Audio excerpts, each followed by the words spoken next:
मैं समझा था कि ये मलंग फ़कीर होगा, जैसा कि मज़ारात और बाज़ारों में आम नज़र आते हैं, लेकिन नहीं मालूम था कि इन बोरिया नशीनों के अंदर लाल जुड़े होते हैं। वो दुनिया की दौलत से ज़्यादा कीमती दौलत पा चुके होते हैं। उनके नफ्स मुतमिन होते हैं और वो चाहते हैं कि दुनिया उन्हें हकीर जाने। गदागर, मलंग, मैला कचैला, बदबूदार, गंदा, बेनमाजी, बेशरा समझे और वो मलामत कराते और अपने नफ्स को लताड़ते रहते हैं ताकि वो नफ्स कभी अंगड़ाई न ले सके, जो उनके रब के सामने उन्हें झुकने नहीं देता, जो उन्हें सजदों से उठाने का मौजब बनता है, जो यार के ख्याल को रोनता और गड़बड़ करता है। आपने कभी हड्डियों को तरंग से बजते देखा है? सूखी बुरबुरी हड्डियों में से भी ताने फूट निकलती हैं, रिदम पैदा करती हैं। मांस का अपना धर्म है और हड्डियों का अपना। हड्डियों की तान सोज भरी लेकर साथ बड़ा खौफनाक एहसास पैदा करती हैं। दुनिया में बहुत से मज़ाहब हैं और उनके अपने अपने अकीदे। कई लोग कब्रों से मुर्दे निकालकर और कुछ अपने मरने वाले प्यारों की हड्डियों से ऐसे साज बनाते हैं जो जंतर मंतर के तौर पर इस्तेमाल होते हैं। हर काला इल्म करने वाला और ज्ञानी पंडित महान गुरु इन हड्डियों को बड़ी अकीदत से अपने पास रखता है। उन हड्डियों में इल्म ज्ञान की लहरें होती हैं और उन्हें पोतर जाना जाता है। परमात्मा ने जब मुर्दों को खनखनाती हड्डियों से कब्रों से बाहर निकलते हुए और मचलते देखा तो उसने फलक चिगाफ कहकर लगाया और फिर कहा, अगर तुम आज की रात ठहर जाओ तो मैं तुम्हें ऐसा राग और नाच दिखाऊंगा जो तुमने अभी तक ना देखा ना सुना होगा। यह कहकर उसने अपने गेरवे चोगे से एक बंसुरिया नुमा अजीब सी शय बाहर निकाली। कई मुर्दे इस बंसुरिया को देखकर अजीब तरह से आवाज़ें निकालने लगे। ये बांसुरी जैसी 2 हाथ लंबी इंसानी हड्डी से बना एक साज था जिसके एक सिरे पर इंसानी कोले से मुशाबा हड्डी थी। गुरु पता परमात्मा को लेकर कब्रस्तान में पहुंचा तो उस समय अंदर का माहौल काफ़ी बदल चुका था। गुरु की परछाइयाँ दीवारों के साथ सुकड़ी पड़ी थी और उन पर लर्जा तारी था। मेरे बाप की हालत दगुर्गों हो चुकी थी, उसका हाथ कांप रहा था, मगर अभी भी उसमें इतना दमखम था कि वह मेरे नाफ के ऊपर मुअल्लक था, मगर खुद उसका सर ढलक चुका और घुटने ज़मीन पर थे। वो देखो मेरा गुरु, मेरा पुत्र समान चेला मर रहा है और तूने उसको अपना जीवन दान करना है। पिता गुरु ने परमात्मा को उम्मीद भरी नज़रों से देखते हुए कहा। और परमात्मा ने स्थान का तायराना जायज़ा लिया। इतना आसान नहीं, मगर परमात्मा मुक्ति के लिए तेरे चेले को जीवन दान कर जाएगा, अपना वचन पूरा करेगा परमात्मा। उसने एक नज़र मुझ पर डाली और गुरु के लरजते हाथ पर टिकटिकी बांध कर बोला, लहू बहुत थोड़ा रह गया है इसके शरीर में, आखिरी बूंद गिरने से पहले मुझे मुक्त करना होगा, मगर ये तो बताओ कि बालका है कौन? उसने मेरी जन्म तकते हुए पूछा। पिता गुरु ने उसे मेरे बारे में बताया तो उसके चेहरे पर इस्तहज़ाई मुस्कुराहट उभरी। अच्छा है, शुभ कामना है, तो इस कारण ये होगा कि मैं मुक्ति पाकर बाद में शांत हो जाऊंगा और परमात्मा का ज्ञान मुझे मिल जाएगा, क्योंकि तू जो काम कर रहा है ये अपने विचारों के मुताबिक हो रहा है। परमात्मा ने बंसुरिया को अपने दोनों हाथों में तोला और उसका बारीक मुंह अपने लबों से लगाकर उसने हल्के से हवा छोड़ी तो उसकी उंगलियां बंसुरिया के सुराखों से तालमेल के साथ उठने लगीं। आस्थान में हवा साकत थी, मगर उसकी फ़िज़ा में मधुर सा सर उठा और उसके साथ ही उसने आंखें मूंद कर अश्लोक पढ़ना शुरू कर दिए। अपने एक हाथ की मुट्ठी बंद की और तेज़ी अश्लोक पढ़ते हुए उसने मुट्ठी खोली और मुंह भरकर उसने फूंक मारी, साथ ही मुट्ठी भी खोलकर मेरे सीने पर हाथ फैला दिया। गुरु जल्दी से संदल अग्नि जला दे और ऊपर होकर बैठ जा। पिता गुरु जो वापसी पर संदल का गट्ठा भी उठा लाया था, उसने आस्थान के दरमियान में चिता चढ़ा दी और संदली लकड़ियों को यूँ फैलाया कि उस पर परमात्मा आसानी से बैठ सकता था। जीवन दान करने वाले आसन जमाकर अग्नि में भस्म होते हैं और उसके लिए उन्हें लेटना नहीं होता। जीव हत्या, खुदकुशी, खुदसोजी पाप है, गुनाह है, लेकिन हमारी ये काली दुनिया तो गुनाह और तारीकी की दुनिया है, जहाँ इंसान परमात्मा बनने के लिए जीवन मुक्ति चाहता है तो खुद को रज़ा और रग़बत से अग्नि के हवाले करता है। इससे पहले वो खुद को उस हत्या के लिए तैयार करता है।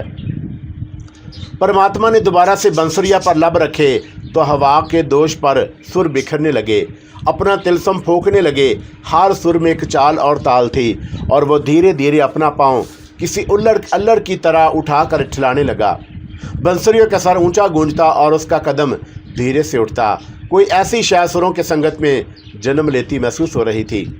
आस्थान का माहौल बदलाव की जानब माइल था। हल्की हल्की तारीकी में बंसुरिया फिजा में सुर बखेरते हुए कोई बात कह रही थी, किसी को बुला रही थी। पिता गुरु की पुतलियाँ हर ले सर के साथ फैल और सुकड़ रही थी और उस पर मदहोशी और खुमार बढ़ रहा था। बिल्कुल ऐसा जैसे परमात्मा की हालत हो रही थी। वजदान, खुमार, सुकून, माहौल में तिलस्म छाया जा रहा था। अचानक ये तिलस्म उठाने पकड़ने लगा और फिर परमात्मा संदली अगन के पास आ पहुंचा तो सुरों में बेताबाना लपक आने लगी। कोई हिजर मराल के एहसास का ज्वाला जैसे फूट रहा हो। परमात्मा की आंखें बंद थी लेकिन उसका सारा मन जाग रहा था। वो बंद आंखों से जैसे सब कुछ देख रहा था। उसका ज्ञान हर सुर के साथ आत्मा से लिपट रहा था और तड़प रहा था। जिस समय वो संदली चिता के ऊपर आसन लगाकर बैठ रहा था उस समय भी उसकी आंखें बंद थी। बंसरिया उसके लबों से जैसे जुड़ सी गई थी और सुर एक दूजे से सोजो गदा से गले मिल रहे थे। आसन लग चुका तो उस लम्हा घुंघरू की हल्की हल्की आवाज़ बंसुरिया के साथ हम आहंग होने लगी और साथ ही परमात्मा का चेहरा जोश से सुर्ख होने लगा। बंसुरिया उसकी सांसों से जुड़ गई और बहुत तेज तेज बजने लगी। उधर बजते घुंघरों की आवाज़ें भी करीब और करीब आने लगीं और फिर जब घुंघरू और बंसुरिया में मिलाप का संगम आया और ताल और लय से स्थान पर परछाइयाँ भी बेकरारी से दीवारों से लिपटने लगीं तो एक जमाका हुआ। पहले दूधिया रोशनी ने अपना पर आस्थान की स्याही पर फेंका तो आंखें चूंद गईं और फिर लोबान की महक का बगोला सा आस्थान में घूमता दिखाई दिया। घुंघरू इस बार जोर से खनके और साकत हो गए। बंसुरिया पर परमात्मा के लबों से चिपकर सिसकियां लेती रह गई। यक लख्त माहौल में सकूतदार आया। दूधिया रोशनी में लोबान का बगोला चिता के पास आकर ठहर गया और रोशनी के वजूद में अपनी महक उतारने लगा। आंखों का चुंदियापा ख़त्म हुआ और मधुर सी मीठी दिलसोज नसवानी आवाज़ आस्थान में गूंजी, मेरे परमात्मा आंखें खोलो, तुम्हारी देवदासी हाजिर है। परमात्मा ने आंखें धीरे से खोली, लबों से बंसरियाँ हटाई, चेहरे पर मुस्कान पैदा की, एक हाथ आगे बढ़ाया, आजा मेरी गम गुसार। उसके सामने एक संदली वजूद होश शरबा अदा से खड़ा था। सफ़ेद साड़ी में उसका मलकूती हुस्न लाजवाब था। चमकती आंखें, कमानदार आबरू कुशादा पेशानी, पतली नाक, काशकों जैसे रसीले होंठ, गालों में गड़े, सीने भरा हुआ, पतली कमर और कोलों सीने की सीध में बल खाती कमर को अपने हिसार में लिए हुए, पीर मक्खन की तरह चमकते आबदार मोतियों जैसे घुंघरों से ढके हुए, चांदनी में नहाया हुआ शरबा शबाब बारीक रेशमी साड़ी से छलक रहा था। परमात्मा का हाथ थाम कर वो करीब आई और मध्यम आवाज़ में बोली, मेरे परमात्मा ने मुझे याद किया है। हाँ, आज मुझे मुक्ति मिलेगी और मेरा मन चाहता है कि तू मुझे मदहोश कर दे ताकि मैं जीवन हत्या करते समय अपने मांस की तकलीफ़ को भूल जाऊं। परमात्मा ने उसके हाथों को बोसा दिया। सुंदरिया तो देवताओं की दासी और नर्तकी है, तू जानती है कि देवता का मन कैसे राज़ी होता है। आज मुझे नर्तक दिखा और इतना नाच कि मैं अगन का स्नान करते हुए पुरलोक सदार जाऊं और मुझे मुक्ति मिल जाए। मेरे परमात्मा, आप चिंता न करें, शांत रहें। मैं आज फिर अपने परमात्मा के लिए नाचूंगी और जब तक समय की सारी कठिनाइयाँ टल नहीं जाती और मेरे पोर नहीं खुल जाती, देवदासी नाचती रहेगी।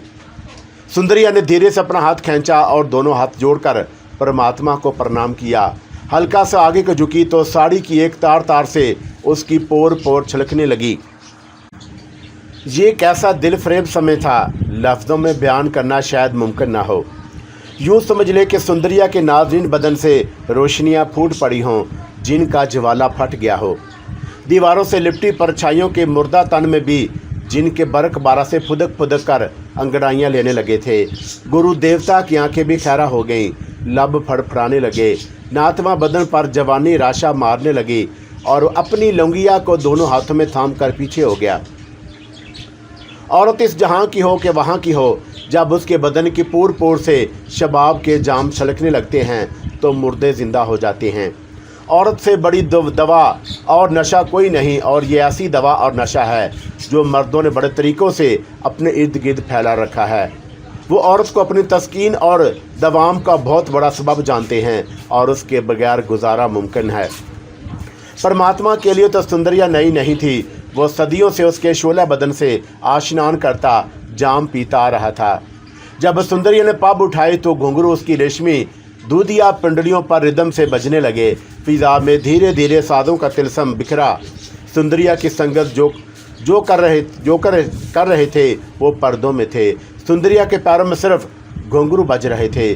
उसने भारी कोलों और दहली कमर को लोच दिया, सीने के ज़ेरो बम उठाए, आंखों के कजरे पर मखरूती उंगलियां रखकर खमार से परमात्मा को देखा और पुश्त पर खुले लंबे गैसों को झटक दिया तो पूरी फिजा में यक बीक एक नई तान उठी, जिसमें एक गैर मानूस महक का गुब्बार सा था। और फिर इतनी तेज़ी से एक सोगवार तान उठी कि सुंदरिया का पूरा बदन लोच दर लोच उस तान में खुलता चला गया। उसके पैरों में, हाथों में, बाजुओं में, उंगलियों में, कमर और कोलों में बरक बरक सी कूदने लगी। एक दीवानगी का होश रक्स शुरू हो गया। वो किसी बगोले की तरह कब्र के स्थान में मौसीकी की लहरों पर तैरने लगी और तानों साज ऊंचे होते चले गए। परमात्मा पर बेखुदी तारी होने लगी। वो खुद को अग्नि के स्पुर्द करने जा रहा था। उसका सर सरूर में हल हो रहा था, आंखें बंद थी। सुंदरिया मतोही लहरों में उसके पास यूं नाच रही थी जैसे वह अपने बदन से उठने वाली महको आतश से अपनी परमात्मा को अग्नि में बैठने में मदद दे रही हो, धीरे से अग्नि में धकेल रही हो। उस वक़्त अजीब मंजर पैदा हो रहा था। परमात्मा का कदम उठता हुआ अग्नि की जन्म बढ़ रहा था और उसके बदन से कपड़े खुद ब खुद उतर कर फिजा में बिखरते जा रहे थे। वो मादरजाद नंगा हो गया। फिर जो ही परमात्मा ने अग्नि में पहला पैर धरा, अग्नि का एक शोला मचला और उसने अपने परमात्मा के पैर को जैसे बोसा दिया हो। उस सायत ये हुआ कि सुंदरिया का वजूद परमात्मा के वजूद में हलूल करने लगा। दूसरा पैर भी अग्नि में रखा तो परमात्मा ने फलक शगाफ नारा लगाया, जे जे माता।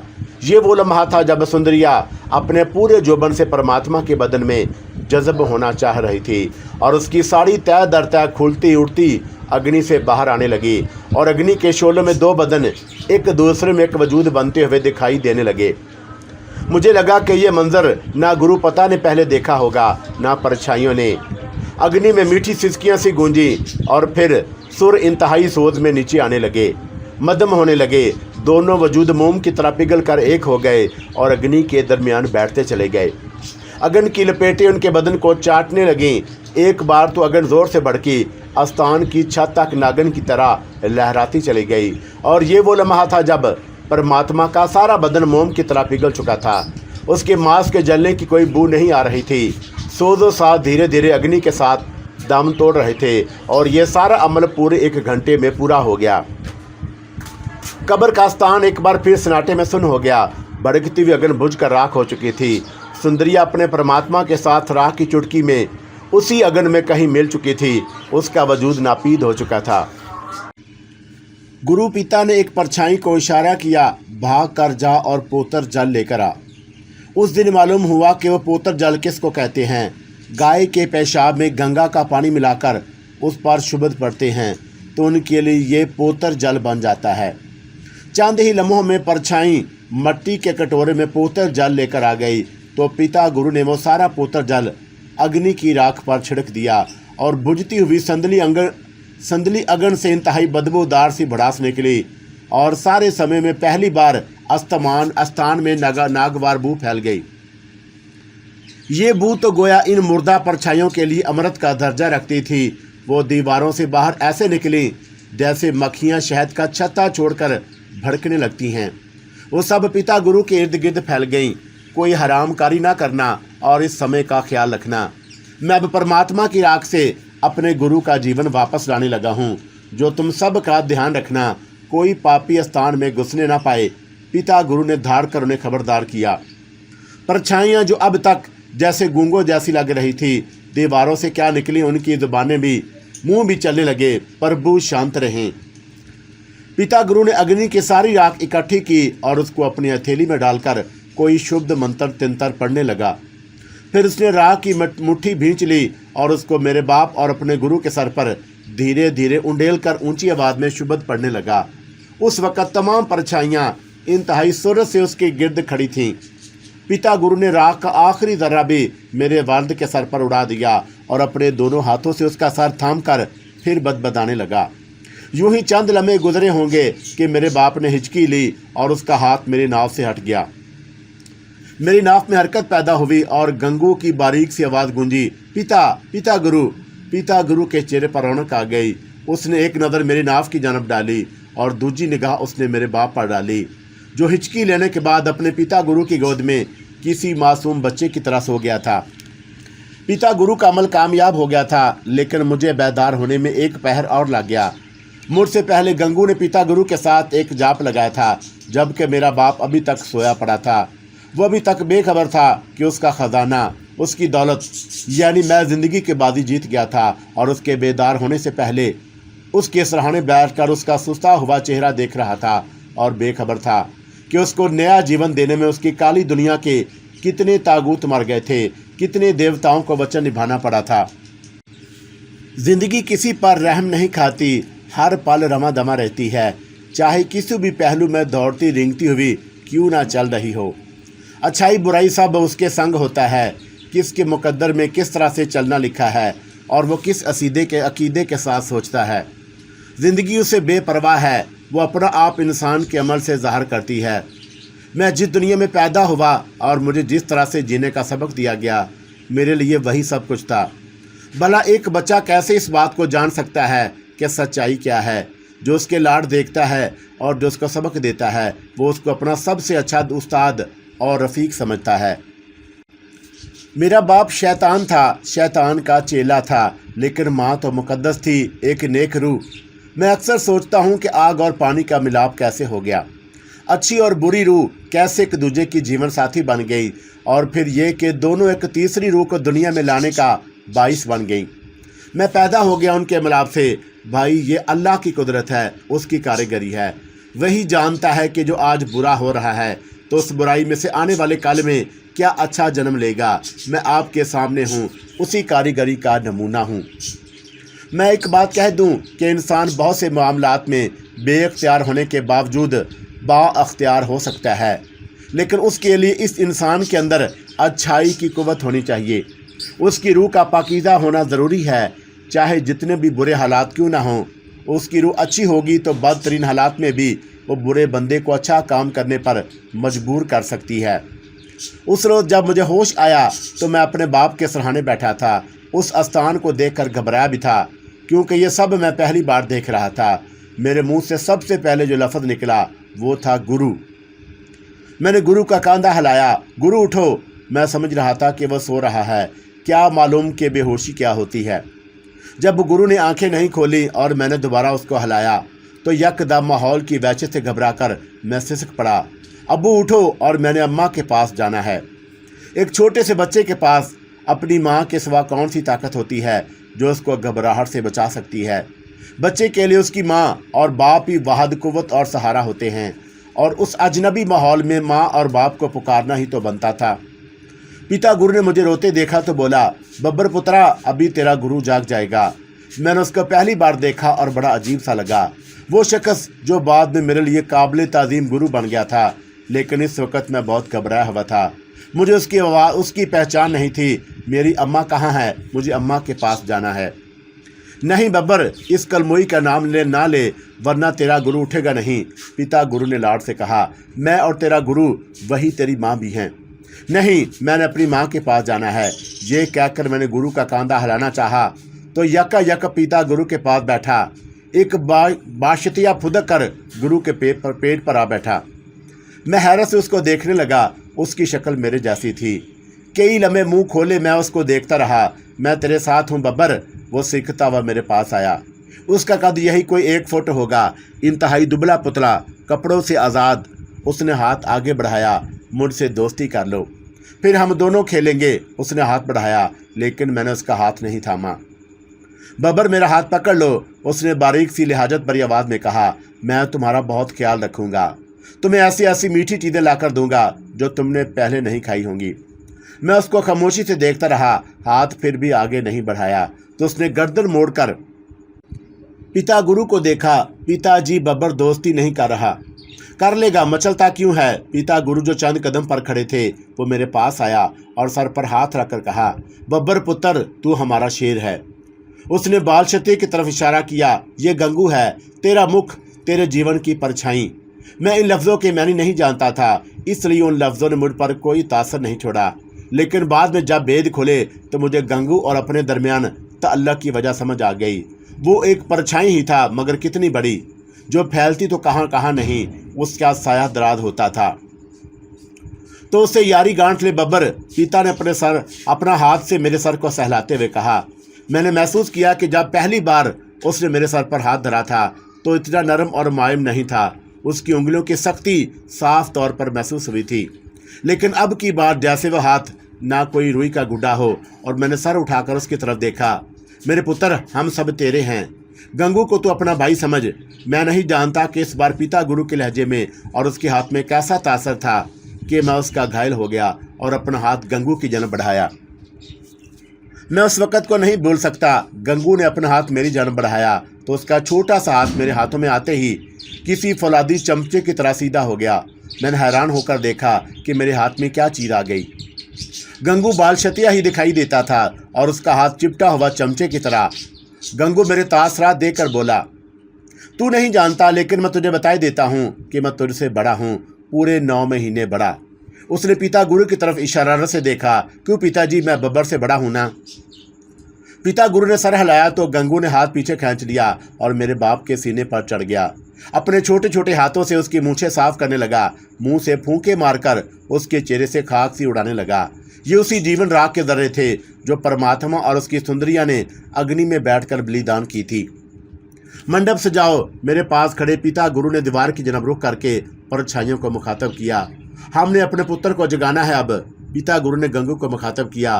गंगू, तेरे विचार क्या कहते हैं? बब्बर, अब ठीक है। ये कोई रमजिया बात थी जिसका मुझे बाद में इल्म हुआ। इसका मतलब क्या था? पिता गुरु के पूछने का मकसद था कि मेरे बेहोश होने और दोबारा जीवन पाने के दौरान गंगू के जिस्म का कोई हिस्सा मेरे अंदर तो नहीं रह गया। मेरे बदन से बाहर निकलते हुए उसका कोई बाल या जर्रा अगर मेरे बदन में रह जाता तो आने वाले दिनों में उसका असर बिल्कुल ऐसे होता है जैसे मसान असर करता है। ये तो आप जानते हैं कि मसान क्या होता है। मुर्दों की राख जो जंतर मंतर के बाद किसी को खिला दी जाए तो उस बंदे को बीमार कर देती है और वह सिसक सिसक कर उसी मौत से मरता है जिसमें वो मुर्दा मरा होता है। गुंगू ने अपने जिस्म को देखा, सर के एक एक बाल को गिनने लगा और साथ साथ किसी अनजान जुबान में गिनती पढ़ता रहा। उसको बाल गिनने में इतनी महारत थी कि शायद ही कोई काम इंसान ये काम कर सकता हो। गंगू के चेहरे पर हल्की सी तशवीश की लहर पैदा हुई। बापू, क्या हुआ? पिता गुरु ने पूछा। एक नाखूना अंदर रह गया है। उसने चिपटे हुए हाथ की छोटी सी उंगली की तरफ देखते हुए गड़गड़ाकर कहा। ये तो अभी निकालनी होगी बापू। अच्छा। और उसने एक नज़र मेरे बाप के चेहरे पर डाली और परछाइयों से कहा, मंडप रोशन करो और नाग गफनी बजाओ। उसका हुक्म सुनते ही आस्थान में रोशनी फैल गई। मुझसे 10 कदम दूर एक छोटी सी अंगीठी में 4 संदरी लकड़ियां जल उठीं और 3 परछाइयां हाथों में नाग के मुंह वाले आले लेकर मंडप के पास बैठ गईं। पिता गुरु ने अपने हाथ ऊपर किया और शुभद पढ़ते हुए अलाप दिया तो मंडूक में बैठी परछाइयों ने नागुफनी को अपने मुंह में दबाकर बजाना शुरू कर दिया। अचानक फिजा में सू सू करती फुंकारियां सी सुनाई दी, ऐसे जैसे बहुत से सांप फुंकार रहे हो। लेकिन दूसरे ही लम्हे उन सोंसों की फुंकारों में रिदम, राग, अलाप से जाग उठे और उन आवाज़ों को सुनकर मुझे बहुत अच्छा लगा। लेकिन अचानक मुझे लगा कि कोई शय मेरी नाव पर रेंग रही है और मैंने झट से हाथ नाव पर रखा और देखा गंगू का पूरा वजूद धुएं में बदल रहा है और ये धुआं मेरी नाव में घुस रहा है। ये देखकर मैं डर गया और मेरी चीख निकल गई। मेरा दिल डूबने लगा और सीने पर मनोबोझ सा पड़ गया। सर चकराने लगा और मुझे साफ तौर पर महसूस हो रहा था कि मेरे पूरे बदन के अंदर कोई शय बड़ी तेज़ी से घूम रही है। और फिर अचानक मैंने एक हाथ से पेड़ को दबाया और दूसरी लम्हे क्या कर दी। क्या की पिचकारी सीधी गुरु यानी मेरे बाप के पेड़ पर जा पड़ी और मेरा पूरा वजूद जो नादीदा अमल से झंझना चुका था और हवास खत्म हो गए थे, क्या करते ही संभल गया। मेरी आंखें इस वक्त फटी की फटी रह गईं जब देखा कि क्या का ज़र्रा ज़र्रा सिमट कर गंगू की सूरत में मुतशक्ल हो गया। उसने हामते हुए अपने हाथ पिता गुरु की जानब बढ़ाया। पिताजी ये ले। वो नाखूना मेरे अंदर से निकालने में कामयाब हो गया था मगर उसकी कोशिश में वो बुरी तरह हाँफ गया था। पिता गुरु ने नाखूना पकड़ा और उसको मंडप की आग में झोंक दिया। मंडप की आग में शोला सा छत को लपका और शर्र शर्र करके नीचे बैठ गया। उसमें से बू का भभका उठा तो गंगू ने बेइख्तियार अपनी नाक को दबा लिया। ममनिमी सी आवाज में बोला, बड़ी बू मारी है इसने। पिता गुरु उसकी बात सुनकर कहका उठा, और तेरा ही तो था, तू भी तो गंद का शोरबा है। पिता अब ऐसे तो ना बोलो, जैसा भी हो तेरा ही शोरबा हूँ, गंगू ने नादम होकर मगर शरारती अंदाज में कहा। ओए तू बड़ा हरामी है, सोचता हूँ कि तू बड़ा होकर बड़ा पापी बनेगा। अभी तेरे दांत भी पूरे नहीं और जवाब चबा कर देता है। पिता गुरु ने मोहब्बत से उसके सर पर अपनी उंगली धरकर उसकी नोक से उसका सर सहलाया। गंगू ने प्यार से उसकी उंगली को छुआ और बोला, बापू मेरे तो तुम ही भगवान हो, तेरे बगैर मैं कुछ नहीं। तू चाहेगा तो मेरे मुंह में भी दांत शांत उग पड़ेंगे, पर बापू एक बात है। पिता गुरु को उसके लहजे में तशवीश नजर आई। क्या बात है गंगू? बापू असल में उसने किन आँखियों से मेरी जन्म देखा। हाँ बोल, इसकी फिक्र ना कर, वो बच्चा है। क्या क्या बुझेगा, तू बता क्या बात है। बापू अभी मैं जब इसके अंदर हलूर करके गया था तो मुझे इसके दिल पर नूर का हाला सा नजर आया, ऐसा जैसा किसी बैटरी का छोटा सा बल्ब टिमटिमाता है। वो रोशन और नीली सफेदी जैसा था। और क्या बोल रहा है तू बदबख्त, ये कैसे हो सकता है? पिता गुरु के माथे पर सिलवटों की गिरहें उलझ गईं। ये नहीं हो सकता। ये क्या था बापू? और गंगू ने डरे सहमे लहजे में पूछा। पिता गुरु ने खशमगीन और मुतरद्दिद नजरों से उसे देखा और खामोश हो गया। चंद लम्हे सवाई मंडप की अग्नि में जलती लकड़ियों की आवाज़ के कोई चाप और सदा सुनाई नहीं दी। गहरी खामोशी परछाइयाँ भी जैसे सहम कर अपने पैरों में छुप गईं। पिता गुरु बेकरारी से उठा। उसने मुझे गहरी नज़रों से देखा, फिर सर हिलाया और मंडप के पास आलती पालती मार कर बैठ गया।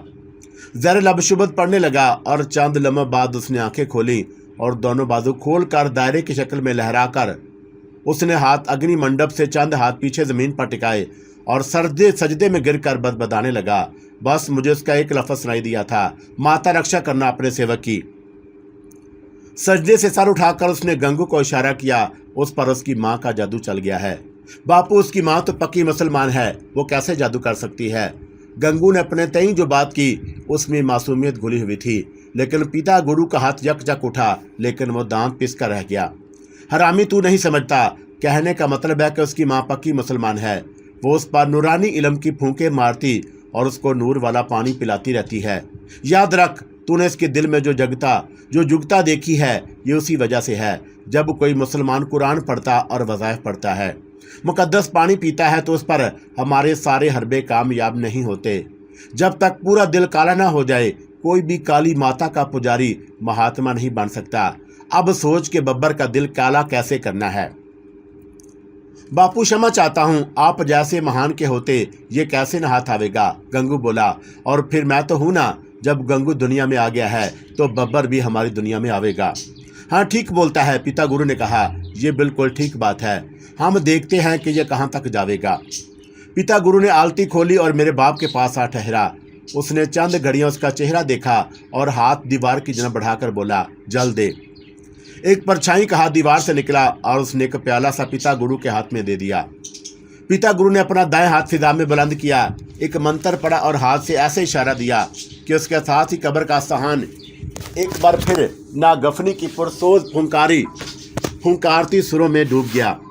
वो मेरे बाप के पास बैठ गई और उसका सर अपने गोद में रखने के बाद उसने प्याला लबों से लगा दिया। साथ साथ पिता गुरु कुछ पढ़ता भी जा रहा था। थोड़ी सी कोशिश के बाद वो प्याले से चंद घूंट मेरे बाप के मुंह में टिपकाने में कामयाब हो गया। प्याले में न जाने कौन सा अमृत था, कैसा जल था कि गुरु ने यकायक हिचकी ली, खांसा, सीने में सांस उभरी और गुरु के चेहरे पर तबस्सुम फैल गया। उसी लम्हा गंगू उछल कर मेरी गोद में आ बैठा। पिता गुरु ने झट से प्याले का बाकी मांदा जल भी गुरु के मुंह में डाल दिया और फिर वो लम्हा लौट आया जब गुरु यानी मेरा बाप हम सब के सामने जिंदा सलामत होकर बैठ गया। और आंखें खुलते ही जब उसने मुझे देखा तो झट से लपका और मुझे सीने के साथ भींच कर बोला, मेरा बब्बर, मेरा शेर। मैं भी बाप के सीने से लगा तो मेरी बेकरारी को करार आ गया। गुरु यूं ही मुझे साथ लिपटाए रखता कि अचानक मिमनमाती सी आवाज़ आई, अब छोड़ भी दे बापू, क्यों मेरा दम घूंट रहा है। ओए गुंगू तू किधर है? और गुरु ने मुझे सीने से ला किया तो वो मदहोश सा लड़खड़ाता हुआ नीचे जा गिरा। वो इस वक्त मेरी गोद में था जब बापू ने मुझे वराफ्तगी से अचानक लिपटा लिया था और वह हम दोनों के दरमियान आकर पिस गया था। गुरु अब अपने पिता गुरु की जन्म लपका और उसके चरणों में गिर गया। सब आपकी कृपा है पिता, वरना मेरा बब्बर मर जाता। तेरा बब्बर। और पिता गुरु ने खुशमगी नजरों से देखा। आपका ही है पिताजी, पहला हक बब्बर पर आपका है। मेरे बाप ने दोनों हाथ बांध कर कहा, अब आप ही इसको संभालें। हम दोनों संभालेंगे इसको, पिता गुरु ने कहा। उसको गिर ज्ञान सिखाने होंगे और उसका पहला विचार, पहला मंत्र आज ही से शुरू करना है। ये शुभ घड़ी है और वैसे भी अगर इसको आज मंत्र स्वीकार ना किए तो इसके और गंगू में संबंध नहीं बन पाएगा।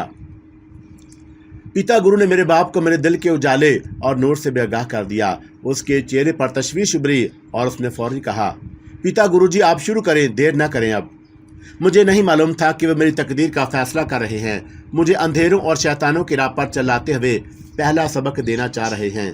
मैं तो अपने बाप को जिंदा देखकर बड़ा मुतमिन था। उसने मुझे गोद में बिठाया और अग्नि के पास पिता गुरु के सामने बैठ गया।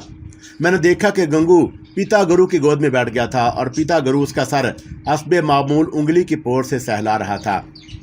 पिता गुरु ने वही प्याला जो उसने मेरे बाप को पिला था जमीन से उठाया और उसमें देखा, फिर सर बुलाया, हलाया और कहा, इसमें अमृत के कुछ कतरे हैं, बब्बर को पिला दो। गुरु ने प्याला पकड़ा और मेरे लबों से लगाया। मुझे इस वक्त प्यास भी लगी थी और मैंने प्याले में बचे खुचे जल को पी लिया और मुझे साफ तौर पर महसूस हुआ कोई तेज सी कसीली सी चीज़ मेरे मुंह से होती हुई हलक से सीने में उतरी तो यक मेरे सीने में शदीद दर्द हुआ। उबकाई सी आने लगा जो पिया है बाहर को निकल आएगा। और उसके साथ ही मेरे बाएं कान के करीब मुंह लाकर पिता गुरु कुछ पढ़ने लगा। जो ही उसके अल्फाज मेरी समाज से टकराए, मेरे सीने में उठता हुआ जवार बाटा बैठ गया और मेरे दिमाग पर अजीब सा नशा छाने लगा। यूं लगा मैं बब्बर नहीं कोई और हूँ, हवाओं में उड़ रहा हूँ। गहरी तारीकी है जिसकी आखिर में एक सुर्ख शोला सांप की जुबान की तरह लपक लपक कर मेरी जानब आना चाहता है। मेरे कानों में पिता गुरु के शब्द धीरे धीरे बढ़ने लगे और उसने मुझे पुकारा, बब्बर तू भी पढ़। मैंने मनो अन वही किया जो पिता गुरु कहता चला जा रहा था। जूं जूं मैं उसके कहे अल्फाज दोहराता रहा, तू वो सुर्ख शोला मेरे पास आता चला गया और फिर वो लम्हा आ गया कि वो शोला मेरे मुंह में दाखिल हो गया और उसके साथ ही मेरे सीने में मुकम्मल सकूत छा गया। मेरे दिमाग से गुबार छट गया और मैंने आंखें खोली तो देखा कि वर्ते मसरत से सबके चेहरे खिले हुए थे और मुझे भी यक महसूस हुआ जैसे मैं काफ़ी बड़ा हो गया हूँ। बापू अब ज़रा चमत्कार भी तो हो जाए, गंगू बोला तो पिता गुरु ने कहा, दिखाते हैं, ज़रूर दिखाते हैं। अब हमारा बब्बर काले इल्म का तालिबे इल्म बन गया है, स्कूल दाखिल हो गया है। अच्छा बब्बर ज़रा पहला सबक तो सुना। मैंने पिता गुरु की जन्म देखा और जब बोलने के लिए मुंह खोला तो मेरे मुंह से निकला और इससे पहले कभी होशो हवास में रहकर ऐसे लफ्ज़ ना बोले थे। क्या बताऊं भाई, ये कौन से काले कलमात थे। बस इतना अर्ज कर दूं कि जो ही मैंने वो कलमे जो काला जादू करने वाले अपनी रियाजत की आखिरी मंजिल पर पढ़ते हैं उनकी मुझसे इब्तदा की गई और मैंने अदा किए तो अचानक मेरे सामने आग में जमाका हुआ और उस आग के हाथ पैर और कई मुंह निकल आए। ये आग थी या कई सुलगते हुए वजूद। मुझे नारी इल्म का जो ज्ञान दिया गया था ये उसके मुअक्किलान थे। ये बड़े जाबर और जालिम होते हैं। काले इल्म में जो भी सबक पढ़ाया जाए उसका मुअक्किल उसकी बदरू अमल के सामने आ जाती है। ये सब मेरे साथ उस वक़्त हुआ जब मैं चंद साल का था और बिल्कुल बच्चा। कोई बच्चे को भी कोई काला अमल बनाता है, लेकिन मुझे गंदे लोगों ने उस तेज़ाबी दलदल में गिरा दिया था। काश उस वक़्त मेरी माँ मेरे पास होती तो मेरे दिल के नूर को बुझने ना देती। वो अल्लाह से अपना बब्बर मांग लेती, वो कोई दुआ करती, कोई आयत सुनाकर मेरे कानों में घोले शैतानी जहर का तरियाक कर लेती। ये पहला चमत्कार था। अग्नि के मुअक्किलान मेरे सामने हाजिर हो चुके थे और शोलों की तरह लहरा कर लपक कर मेरी जन्म आना चाह रहे थे। उनके हाथ जुड़े हुए थे और मुझे प्रणाम कर रहे थे। ज़रा इसको तो देखो। गंगू ने मेरे कांधे पर बैठकर कानों में सरगोशी की। मैंने गर्दन मोड़कर गंगू की तरफ देखा तो उसने बाएं शोले की तरफ इशारा किया। ये शोला दूसरे शोलों की निस्बत छोटा और नारंगी रंग का था। मुझे कोई ख़ास वजह समझ में न आई कि उसमें ऐसी क्या बात है। मैं उसको गौर से देखता। हाँ, वो शोला सबसे छोटा था और ऐसे लग रहा था कि वह मेरे पास आना चाहता है। इसको अपने पास बुला लो, गंगू ने इस तरह कहा कि उसके लहजे में शरारत थी और मैं बच्चा था। बच्चों को ऐसी लहजों की क्या पहचान होती है। लेकिन उस रात मुझे लगा जैसे मैं सदियों का बूढ़ा हूँ, जहाँ दीदा हूँ। मैंने हाथ उस शोले की जानब बढ़ाया तो बाकी अग्नि मुअक्किलान भी यकायक मेरे हाथ को छूने लगे और जो ही अग्नि के मुअक्किलान ने मेरे हाथ को छुआ मेरे बदन में अजीब सा सुरूर पैदा हुआ।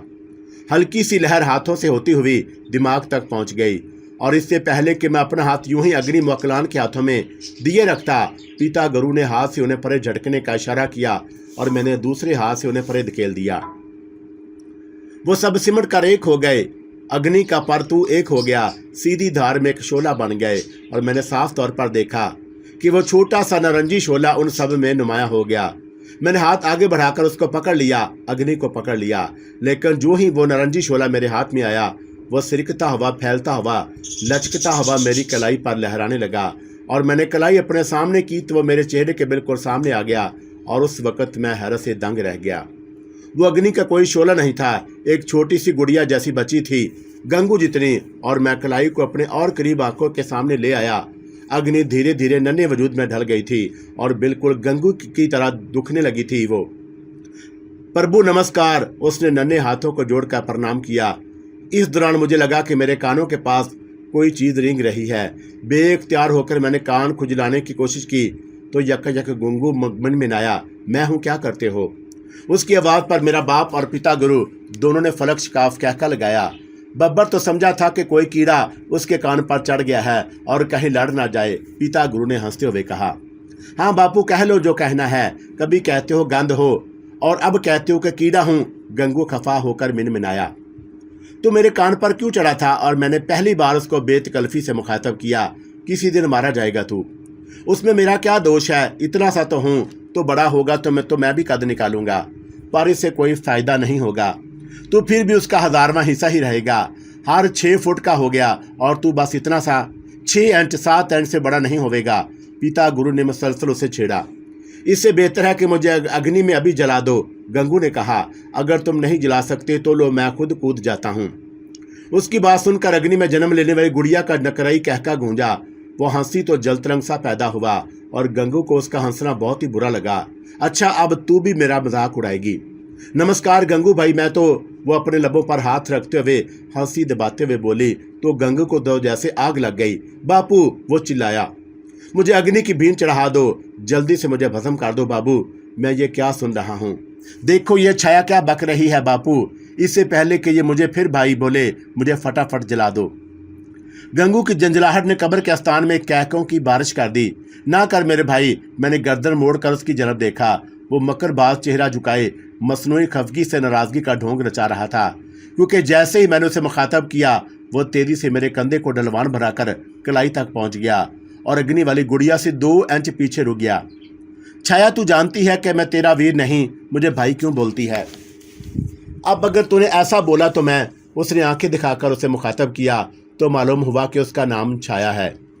छाया ने अपना हाथ गंगू की तरफ बढ़ाया तो उसने झट थाम लिया और साथ ही छाया के साथ जाकर चिपक सा गया। ओए हरामी, परे हट। पिता गुरु हंसते हुए गंगू से कहा, अभी से तेरे लक्षण ये हैं तो आगे जाकर तू बड़ा बदमाश बनेगा। बब्बर पुत्र, एक बात अभी से जान ले, ये गंगू तेरी छाया है, तेरा पर तू है। तेरे सिवाय किसी और को नजर नहीं आवेगा। ये हरामी तेरी हिफाजत भी करेगा और ज्ञान भी सिखाएगा, मगर इसकी हराम कारियाँ भी बहुत होंगी। बस तू इसको नारियों से परे रखना। मुझे अच्छी तरह याद है, उस दिन गंगू और छाया से मिलकर मुझे बड़ा अच्छा लगा था। मैं पिता गुरु का आशीर्वाद लेकर गुरु के साथ घर आ गया। जब घर में दाखिल हुआ तो कुछ औरतें हमारे घर में मौजूद थी। मुझे और गुरु को देखते ही वो चिल्लाईं और फातिमा, देख बाबर हसीन आ गया है। दूसरे ही लम्हे दरवाजे का पिट खड़खड़ाया और मेरी माँ दीवाना वार बाहर आ गई। मुझे देखते ही उसने अपने सीने से लिपटा लिया, लेकिन अजीब बात हो गई। मेरा मन माँ के सीने से लिपटे रहने को चाह रहा था, लेकिन कोई ताकत थी जो मुझे फौरी माँ से अलग होने पर मजबूर कर रही थी। मेरे बदन में जहरीली चूंटियाँ सी चलने लगीं। माँ, क्या कर रही है तू? और मैंने माँ को उसके कांधों से पकड़कर मुखातब किया तो माँ यक यक चौंकी। मेरा बदला हुआ लहजा देखकर बोली, माँ मर जाए मेरे लाल, तू अब कैसा है? मैं दीवानी हो गई थी। शुक्र है मेरे मालिक का कि तू ठीक हो गया। उसने मुझे दोबारा सीने के साथ लगाना चाहा तो गुरु ने उसे परा कर दिया। अच्छा, इसे सांस तो लेने दे। औरतें हमें देखकर वापस हो गईं और उसी गली में रहती थीं। माँ जब मेरे पीछे भागती हुई आई थी तो दरवाजे पर गिरकर बेहोश हो गई थी और उन्होंने ही उसे होश में लाकर अंदर बिस्तर पर डाल दिया था। मेरी ज़िंदगी को तो जैसे पहिए लग गए थे। मैं अब स्कूल जाने के काबिल हो गया। गुरु और पिता गुरु ने मुझे बहुत सारे काले इल्म के मंत्र जाप सिखा दिए और माँ भी अब जान चुकी थी कि मैं किस राह पर चल निकला हूँ। वो हार गई थी और मेरा बाप जीत गया। उसने मुझे जहरीला बना दिया। ये मेरी ज़िंदगी का पहला हैरानकुन और शर्मनाक दिन था। अभी मुझे स्कूल जाते हुए 2 हफ्ते ही गुजरे थे कि मुझे टीचर ज़रीना बहुत अच्छी लगती। वो थी ही ऐसी और सब बच्चों से ममता भरी प्यार करती और मुझे ये अच्छा ना लगता। जब वो दूसरे लड़कों के गाल पर लाड करती तो मैं अंदर खोल उठता और उसकी उम्र 20 साल थी। सुर्ख और सफ़ेद रंग और भूरे बालों में कोई अंग्रेज़ ही लगती थी।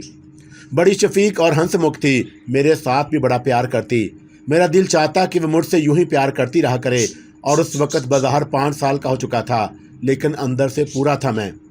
जवानों वाली उमंगें अंदर ही अंदर फूटती थी। टीचर मुझे लाड करती तो मेरे अंदर जैसे आग लग जाती। कोई चीज़ मेरा सीना फाड़ कर बाहर निकलने को मचलती। मेरी ये हालत देखकर गंगू ठंडी ठंडी आहें भरता और मेरा मजाक उड़ाता। उस रोज़ तो हद ही हो गई। सारे बच्चे ब्रेक टाइम में क्लास से बाहर थे। मैं क्लासरूम में ही सर गिराकर गंगू से एक मंत्र सीख रहा था कि टीचर ज़रीना मेरे पास आ गई। क्या बात है, ब्रेक पर नहीं जा रहे? उसने मेरे बालों में अपनी उंगलियां सहलाते हुए पूछा। मैंने चेहरा उठाकर उसे देखा तो वह घबरा गई। तुम्हारी आंखें इतनी लाल क्यों हैं बाबर? उसने मेरे हाथ मेरे गालों पर रखा। तुम्हें तो बुखार है, बताया क्यों नहीं तुमने? वो परेशानी से बोली और मेरा सर अपने साथ लगाकर सर में उंगलियां फेरने लगी, ऐसे जैसे माएँ अपने बच्चों को तसल्ली के लिए लिपटा लेती हैं। लेकिन मैं तो उस वक़्त शैतान का एक मंत्र सीख रहा था। गंगू मेरे साथ था। 100 हरामी एक तरफ, अकेला गंगू एक तरफ। मेरा साथ टीचर ज़रीना के सीने से लगा और उसके धड़कनों को सुन रहा था। मुझे बड़ा सरूर सा महसूस हो रहा था। बदन में गर्मी बढ़ने लगी। मेरा सीना बुरी तरह फड़फड़ाने लगा और मैंने ज़िंदगी का वो सबसे पहला गुनाह करने के लिए एक मंत्र शुरू कर दिया। मैं जो मंत्र पढ़ रहा था, मेरे अंदर कोई हैवान अंगड़ाइयाँ लेने लगा। मेरी सांस गर्म से गर्म होने लगी। आज़ाद जैसे खुलते हुए महसूस होने लगे। उधर टीचर पर मेरा जादू चल रहा था। उसके दिल की धड़कन तेज़ से तेज़ तर होने लगी। उसके हाथों की लर्जिश मुझे साफ महसूस हो रही थी। चंद सानिये बाद उसका पूरा बदन लज्जत अमेज कपकपाहट लेकर झंझलाया तो उसने पूरे जोर से मेरा सर अपने सीने के साथ भींच लिया और सिसकी लेकर कराही, बाबर, मेरे बाबर। कमरे में हम तनहा थे और उसके दरो दीवार ने टीचर ज़रीना की सिसकियां सुनकर अपने कान मूंद लिए। लेकिन मेरे अंदर का शैतान सरूर के पर्दे फाड़कर कहां से कहां पहुंच गया। हर शय से बेपरवाह हो गया था। कमरे में टीचर ज़रीना की सिसकियां गूंज रही थी और मैं बेखुदी से सरशार होकर हमक रहा था। एक अनोखा एहसास मेरे अंदर बिजली के कूंदों की तरह लपक झपक रहा था। उस वक़्त मुझे इस बात का एहसास हो रहा था कि मेरे अंदर कोई और वजूद भी अटकेलियाँ कर रहा है। उसकी वहशत मेरा सीना फाड़ रही है और ये बात गलत नहीं थी। उसका बाद में मुझे पता चला, लेकिन मैं उस वक़्त अक्ल से महरूम था। काले इल्म का तकब्बर मेरी रगों में खून बनकर दौड़ रहा था। मैं तो बच्चा था। बेशक मेरा ज्ञान आम बच्चों और बड़ों से ज़्यादा था, लेकिन जवानी के तकाज़े बचपन में तो पूरे नहीं हो सकते ना। ये कमज़ात गंगू था जो मेरे अंदर शैतानियत का खेल रचा रहा था। मैं अपने आप को कैसे बताऊं कि उस वक़्त टीचर ज़रीना की क्या हालत थी। वो कैफ़ सरूर में मुब्तला थी। उसे यह फ़िक्र भी नहीं रही थी कि उस वक़्त क्लास रूम में है, स्कूल लगा हुआ है, कोई भी अचानक क्लास में आ सकता है। उसकी हालत बता रही थी कि इस वक़्त वो किसी मुक़द्दस रिश्ते के हिसार में नहीं थी। न जाने कितना समय उस आलम में सिर गए। अचानक स्कूल की बेल बजी। ये ब्रेक ख़त्म होने का ऐलान था। यका गंगू हाँफता कांपता वह बोला, बब्बर छोड़ दे अब स्कूल और बच्चे क्लास में आ रहे हैं। मैंने झट से टीचर ज़रीना से अलग होना चाहा तो उसने वाराफ्तगी से मेरे बाल मुट्ठियों में पकड़ लिए। नहीं बाबर, अभी नहीं। उस पर हनूज बेखुदी तारी थी।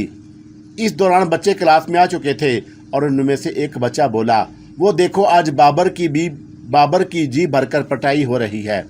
दूसरे बच्चे भी हा हा करने लगे। ये देखकर मुझे गुस्सा आया और मैंने टीचर ज़रीना से कहा, टीचर मेरे बाल छोड़ें। ये सुनते ही उसने मकनातीसी अंदाज में बाल छोड़ दिए और होंकों की तरह आंखें फाड़ कर मुझे देखने लगी। उसकी सांस फूली हुई थी। सीने के ज़ेरों बम बता रहे थे कि वो खुद को संभाल रही है, लेकिन उससे संभला ना गया। उसके चेहरे पर सुर्खी बहुत ज़्यादा बढ़ गई और वो चकरा सी गई। उसने सर झटका और फिर ज़रा सी लड़खड़ाकर अपनी कुर्सी पर जाकर बैठ गई। हनूज़ हैरत और अस्तजाब से मुझे तके जा रही थी। चंद ही लम्हे बाद उसने अपना सर दोनों हाथों में थाम लिया। गंग सी बैठी रही।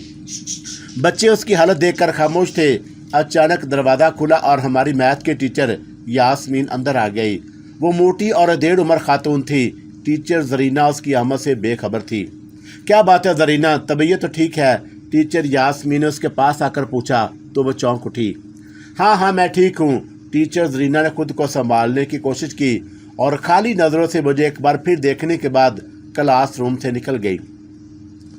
अगले रोज टीचर जरीना स्कूल नहीं आई। मैं बेचैन हो गया। उस दिन मेरा दिल पढ़ने को नहीं चाहा। मैंने गंगू से कहा, टीचर जरीना नहीं आई आज।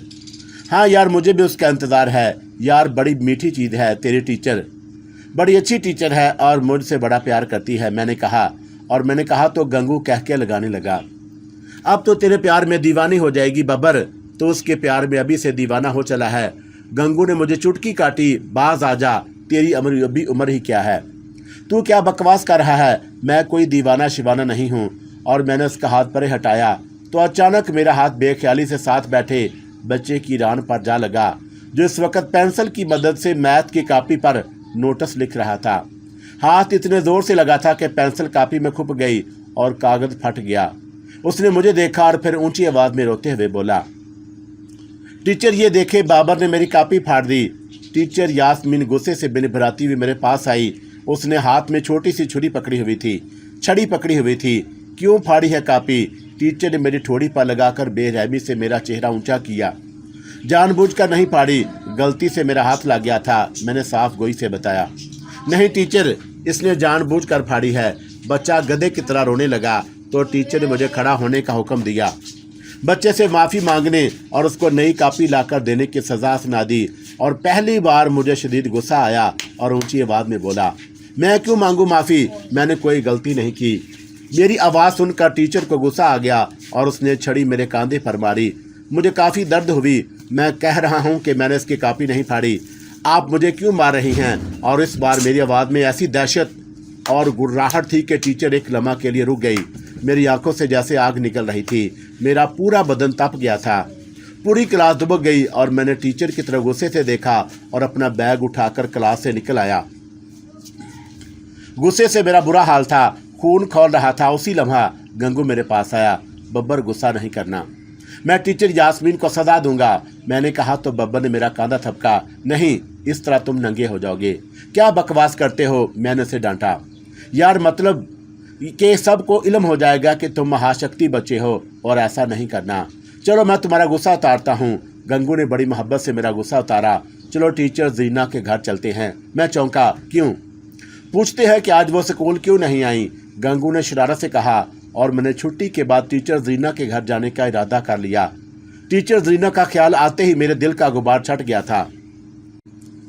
गंगू तो हराम कार्यों में बड़ा माहिर था। उसने मुझे ऐसे राम किया था जैसे कोई बच्चा चॉकलेट के लालच में बड़ों का कहा मान लेता है। मैं तो उम्र के एतबार से था भी बच्चा, लेकिन गंगू के तंत्रों और चंत्रों ने मुझे खुद से बेगाना कर रखा था और मैं उसकी हवस का असीर हो गया था। आधे घंटे बाद हम टीचर जरीना के महल्ले में पहुंच गए। ठीक से पता भी नहीं था कि उनका घर किधर है। गंगू, टीचर का घर कौन सा है? मैंने पूछा। वो खी करके हंस दिया। हर बब्बर, क्या बच्चे वाली बात कर रहा है? मैं बच्चा हूँ तो बच्चे वाली बातें ही करूँगा ना, मैंने झट से कहा। तू बच्चा है। और उसने मेरे कंधे पर बैठे बैठे मेरी कानों की लुमें पकड़ी। अब तू बच्चा नहीं रहा मेरे यार। स्कूल से निकलने से पहले किसी से पूछ ही लेते कि उसके घर का नंबर कौन सा है। मैं उस पर खफा हुआ। इस दौरान मुझे एक सब्जी की रेडी वाला नजर आया। ओए, इससे पूछ ले टीचर जरीना का घर कौन सा है। मैंने गंगू से सरगोशी की।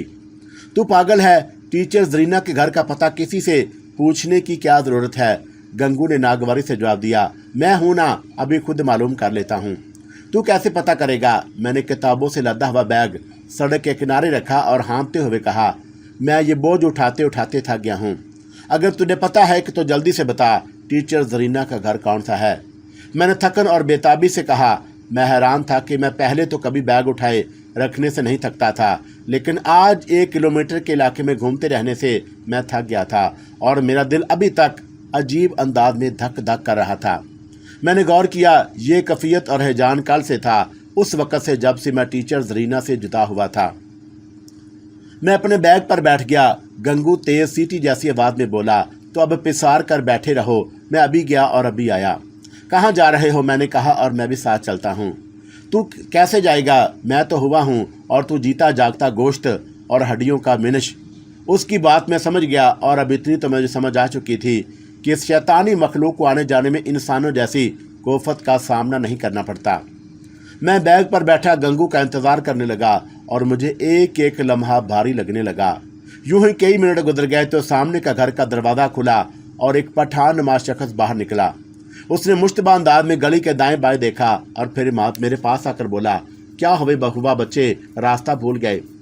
मैंने उसकी बातों का जवाब नहीं दिया। खामोशी से उसका मुंह तकने लगा। बारीक नोकदार मूंछें, लब मोटे, आंखों की तरह काले और मोटे, आंखों में सुरमा और लाली ने उसके चेहरे पर खबासा सी भर रखी थी और सर पर छोटी सी टोपी थी, शानों पर भूरे रंग की भारी सी चादर। तुम इस गली में तो नहीं रहते, कहाँ जाना है? लगता है कि थक गए हो, उसने मखमूर नज़रों से पूछा। लेकिन मैं टिकटिकी बांधे उसे देखता रहा और सोचता रहा कि इसे क्या जवाब दूं। लेकिन फिर ये सोचकर गंगू अभी तक वापस नहीं आया, मैं उससे पूछ लेता हूँ कि टीचर जरीना का घर कौन सा है। मैंने टीचर जरीना के घर जाना है। उनका घर कौन सा है? कौन टीचर जरीना? उसने सवाल किया। इधर तो कोई टीचर जरीना नहीं रहती। उसकी बात सुनकर मैं चौंका कि हम गलत मोहल्ले में आ गए हैं। नहीं तो वो इसी मोहल्ले में रहती है, मैंने पूरे तकीकन से कहा। तो अचानक उसने मुंह खोला और हाथ पर हाथ मारकर बोला, अच्छा, तुम जरीना बीबी की बात कर रहे हो। वाह, मैं भी कितना पागल हूँ। वो देखो, जरीना बीबी उधर रहती है। उसने जिस घर की जनाब इशारा किया था वो पठान उसी से निकल कर आया था। उसने अपना हाथ बड़ी बेतकल्फी से मेरी जानब बढ़ाया। लाओ बैग, मुझे पकड़ा दो, आओ मेरे साथ। मैंने बैग उसे थमा दिया और वो मुझे सामने वाले घर में ले गया। ये घर एक किनाल तक फैला हुआ था। गैराज में नई गाड़ी खड़ी थी। लान में छोटे छोटे पौधे उगे हुए थे। गेट की दाईं तरफ ईंटों का बना हुआ एक बड़ा घरबंदा नजर आया। अचानक उसमें से एक बुलडॉग बाहर आया और हाँफता हुआ मेरी जानब देखने लगा। उसके गले में मोटा सा संगल था। बुलडॉग ने मुझे देखते ही संगल को खींचा और दहशतनाक आवाज में भौंकने लगा। टाइगर, चुप कर जा, ये तो बच्चा है। पठान ने बुलडॉग को डांटा तो वह अचानक खामोश हो गया, लेकिन उसने अपनी खौनख्वार नजरें मुझ पर ही जुमाई रखी। पठान मुझे अंदर लाउंज में ले गया और ऊंची आवाज में बोला, जरीना बेबी, देखो कौन आया है। जी खान बाबा आई और उसकी आवाज में चंद लम्हे बाद एक सांवली सी औरत टीवी लाउंज में आई तो मैंने झट से कहा, नहीं, ये मेरी टीचर जरीना नहीं है। चलो कोई बात नहीं, टीचर ना सही जरीना तो है ना। उसने औरत को मुखातब किया। बच्चे को प्यास लगी है, उसके लिए शरबत बनाकर लाओ। उसने फौरी तामील की और मेरे लिए लाल शरबत ले आई। उसने गिलास मुझे थमाया और मुझे वाकई इस वक्त काफ़ी प्यास महसूस हो रही थी। मेरे अंदर जैसे कोई तनूर जल रहा था। गटागट शरबत पी गया और बड़ा मीठा शरबत था। मैंने खाली गिलास औरत को थमा दिया तो उसने मुझे ऐसी नज़रों से देखा जिसमें खौफ था। मुझे इतनी अकल कहाँ थी कि मैं गौर करता कि वह मुझे शरबत पिलाने के बाद खौफ का शिकार क्यों हुई थी। अचानक मुझे पूरा कमरा घूमता हुआ दिखाई दिया और इससे पहले मुझे कुछ समझ में आती मेरी आंखों के सामने अंधेरा छा गया और मैं गहरी नींद की स्याह वादियों में खो गया। मुझे आज भी वाकया याद है, मैं उसे कैसे भूल सकता हूँ। मेरी जब आंखें खुली तो उस वक़्त गंगू की कामती आवाज़ मेरे कानों से टकरा रही थी, बब्बर उठ जा मेरे यार, यार उठ जा। मैं कसमसाया और उठने की कोशिश की तो मेरे होश उड़ गए। मैं मादरजाद नंगा था, तन पर एक भी कपड़ा नहीं था। मैं हड़बड़ाया और बिस्तर से उठना चाहा तो मेरे हाथ बिस्तर पर पड़े। बिस्तर गीला था और हाथ उठाकर देखा तो उस पर खून लगा हुआ था। मैंने फौरी बिस्तर से नीचे उतरना चाहा तो लगा मेरे बिस्तर से आसानी से उतरना मुश्किल है। मेरे निचले हिस्से में शदीद दर्द हो रही थी। उठ मेरे यार और देख मैंने सरामजादी के साथ क्या किया है। गंगू ने इशारा किया तो मैंने बिस्तर की दूसरी जानब देखा। पठान मादरजाद ऊंधे मुंह पड़ा था और उसकी पुश से खून निकल रहा था। मुझे दर्द हो रहा है गंगू, क्या हुआ है? मैंने रुहासी होकर पूछा। इस बदकार ने तेरे साथ मुंह काला किया है, उसने गुस्से से दांत कचकचाते हुए कहा, और मैंने इसको वो सजा दी है कि अब सारी उम्र अपनी मर्दानगी ढूंढता फिरेगा और ये इसको नहीं मिलेगी। मैं बड़ी मुश्किल से उठा। तकलीफ और उसकी हालत की वजह से मेरी आंखों में आंसू आ गए और मैंने बेबसी से कपड़े पहने और गंगू से मासूमियत से पूछा, बदकारी क्या होती है? उस ज़माने में मैंने ऐसे लफ्ज़ सुने भी नहीं थे। मुझे फौरी समझ में नहीं आ सकी थी कि वह हरामज़ादा पठान मुझसे बदफेली का मज़ा लेता रहा था और मैं तो बेहोश था। उसने मेरे जिस्म को बुलडॉग की तरह बम्बोर डाला था। मैंने कमरे से निकलने की कोशिश की तो मुझसे चलना मुश्किल हो गया। बड़ा दर्द हो रहा है। तू इधर ही बैठ, मैं इसको जिंदा नहीं छोड़ूंगा। मेरी बात सुनते ही गंगू ने जख्मी पठान को सीधा किया और फिर धुआं बांधकर उसके नथनों में घुस गया और कानों से बाहर निकल आया।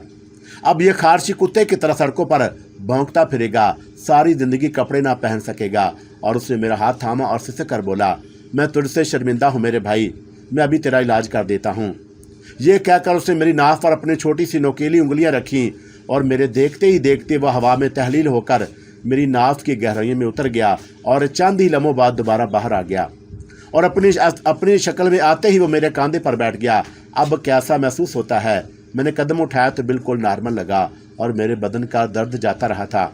यूं लगा जैसे मुझे कुछ हुआ ही नहीं, लेकिन मैं उस हरामी को भूल नहीं सकता था।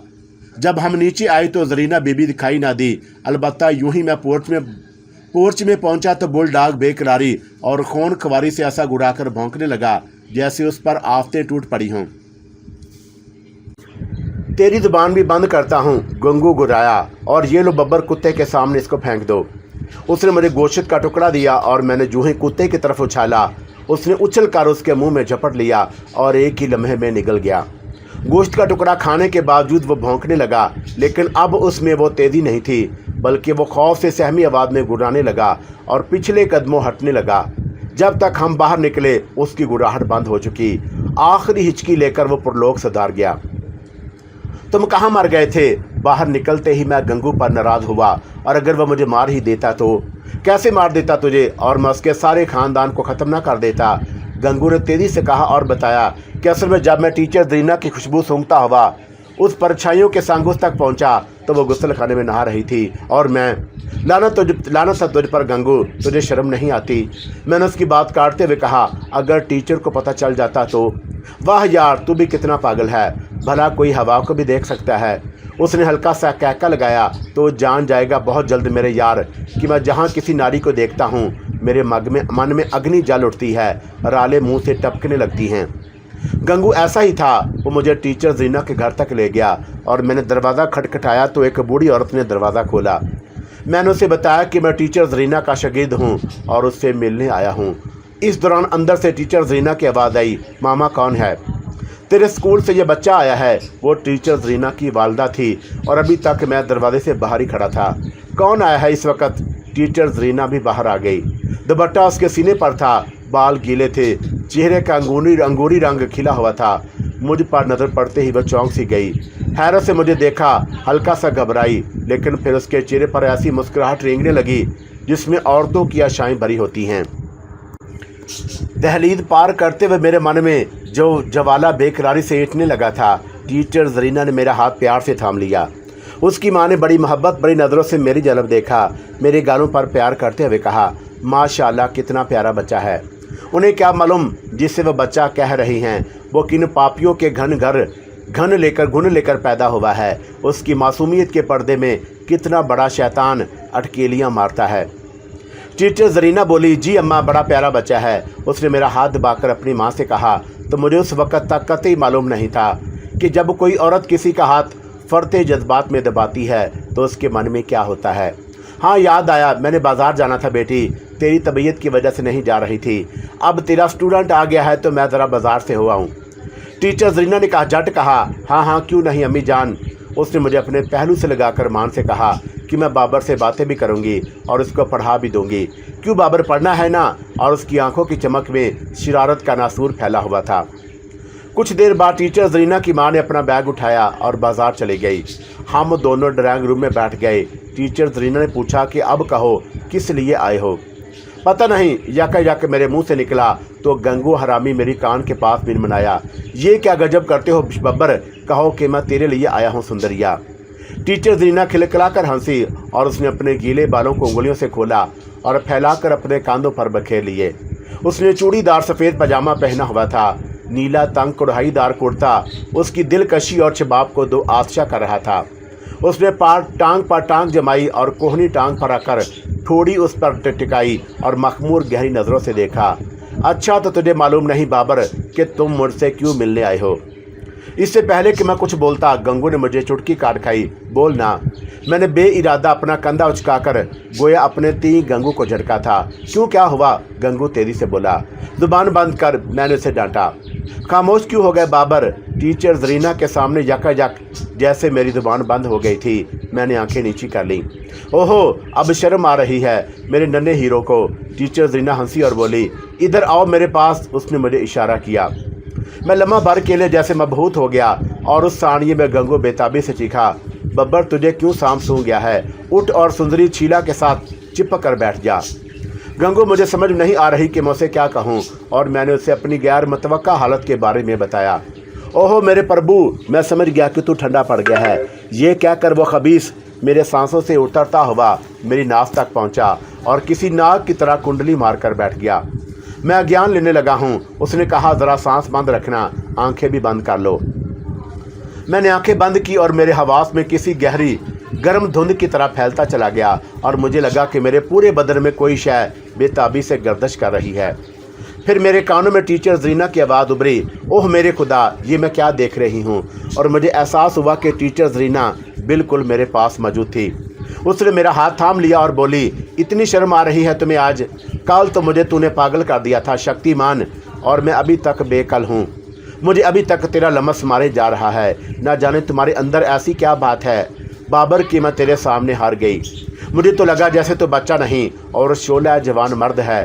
सारी रात मैं तेरे ख्यालों में रही। मैंने आंखें खोल दी। मुझे अपने सांसों में तपश महसूस होने लगी। टीचर जरीना का बदन महक रहा था और मैं उसकी महक में जैसे घुल गया। वो दिन मैं कभी नहीं बोल सकता। ये गंगू था या मैं था या गंगू, और जो भी था उस टीचर जरीना को उसकी दुनिया भुलाकर रख दी थी। और यूं ही 1 घंटा बीत गया। टीचर जरीना बड़ी खुश थी। उसका चेहरा गुलनार हो गया, आंखों में मखमूराना चमक थी, आवाज़ में शिद्दत जज्बात की गंभीरता और सुकून था। अपना पहलू में लिटाकर बोली, काश अम्मी से कहती कि हमारे लिए पिज़्ज़ा ही ले आएं। अपने हाथों से अपने बाबर को पिज़्ज़ा खिलाती। क्यों बाबर, पिज़्ज़ा खाओगे? मैंने इकरार में सर हिलाया और उसी समय गंगू बोला, ये क्या मुश्किल है, पिज़्ज़ा भी मंगवा लेते हैं। कहाँ से तू मंगवाएगा? मैंने कहा, इसकी माँ लेकर आवेगी। उसने कहा, तू ज़रा दम ले, मैं इसकी माँ को पिज़्ज़े की पट्टी पढ़ा कर आता हूँ। गंगू के जाते ही मैंने कहा, टीचर आपको पिज़्ज़ा बहुत पसंद है? हाँ, बहुत ज़्यादा पसंद है। उसने मेरे गालों पर हाथ फेरा। पिज़्ज़ा बिल्कुल तेरी गालों जैसा है। उसने कुछ इस तरह चह कर कहा जैसे उसके सामने एक जवान राना महबूब पड़ा हुआ हो और अपने दिलरुबा अंदाज़ों से उसका दिल मोह रही हो। हम इसी तरह छेड़छाड़ में मखमूर थे कि गंगू आ गया और मुझे मसरूफ़ देखकर भड़क उठा, ये ज़्यादती है बब्बर। और मैं जवाबन हंस दिया, अपनी अपनी किस्मत है। कुछ देर गुजरी होगी कि दरवाजे पर दस्तक हुई। टीचर जरीना बोली, लगता है कि अम्मी आ गई। उसने जल्दी से खुद को समेटा और दरवाज़ा खोलने चली गई। अगले लम्हे टीचर जरीना और उसकी माँ के हंसने की आवाज़ें सुनाई दी। अरे अम्मी, आपको कैसे पता चला कि इस वक्त मेरा पिज़्ज़ा खाने को बड़ा दिल चाह रहा था? और मैंने बाबर से कहा भी कि काश अम्मी को कह देती, लेकिन आपने तो जैसे मेरे दिल की बात सुन ली। टीचर जरीना पिज़्ज़ा लिए मेरे पास आई और मुस्कुराते हुए बोली, बाबर ये देखो पिज़्ज़ा। और मैं भी हंस दिया तो बोली, देख लो, हमने तुम्हारी खातिर दिल से जो चीज़ मांगी वो हमें मिल गई। उस लम्हे गंगू ने कोहनी मारी, इसे कहो टीचर, मेरे लिए आप जब भी कोई चीज़ दिल से मांगेंगी तो मांग पूरी होगी। मैंने गंगू की कही बात टीचर जरीना से कह दी। वो चहकी, अच्छा फिर तो मज़ा आ जाएगा। टीचर जरीना ने पिज़्ज़ा काट कर प्लेट में रखा। उसकी माँ भी इस दौरान हमारे पास आ गई और हमने मिलकर पिज़्ज़ा खाया। अम्मा बोली, शुक्र है कि मेरे अल्लाह, आज मेरी बेटी बहुत खुश है। बाबर तू रोज़ पढ़ने आ जाया कर, तेरी पढ़ाई होती रहेगी और मेरी बेटी की उदासी ख़त्म हो जाएगी। जब से इसकी बड़ी बहन की शादी हुई है ये अकेली रह गई है। स्कूल से आने के बाद खामोश रहा करती है, कोई बात नहीं करती। मैंने चौंक का टीचर जरीना की जनब देखा तो उसके चेहरे पर एतमाद की छाया पड़ी थी। उसने धीरे से सर को हिलाया, गोया मुझे अब अज़न था कि मैं रोज़ाना अरमानों की कोख में बैठकर शैतान खेल सकता था। भैया, आपने शैतान का नाम तो सुना, उसके काम भी देखते हैं, लेकिन मैं तो उसका मित्र था, बाल का था और मेरी रगों में दौड़ते खून में शैतान की पलीदी थी। नस नस में मिंतर की बिन्नतकारी थी। मेरा जोड़ काले शब्दों से जोड़ा गया था। ऐसे में कौन दिल को सोचता है, किसे दिमाग की खबर होती है? वो तो अपनी नाफ तले हैवानियत की कलकारियाँ मारता है। मैं तो बलोगों से अभी कोसों दूर था, लेकिन लज्जत की सरकशी जिसका एहसास मुझे 17 साल की उम्र में हुआ था। और कोई भी जवान बालग होने के बाद अपनी सरकश शैबानी जबरत का असीर होता है, ये मुझे उस वक़्त भी महसूस होती थी जब मैं बच्चा था। मेरे अंदर शांति, सरूर और हैजान उस वक़्त भी बर्पा होता था जब हर कोई मुझे ऐसे बच्चे को मासूम कहकर प्यार करता था। गंगू मुझसे बड़ा था, लेकिन वो तो नफस का गुलाम था, बहुत बड़ा हत्यारा था।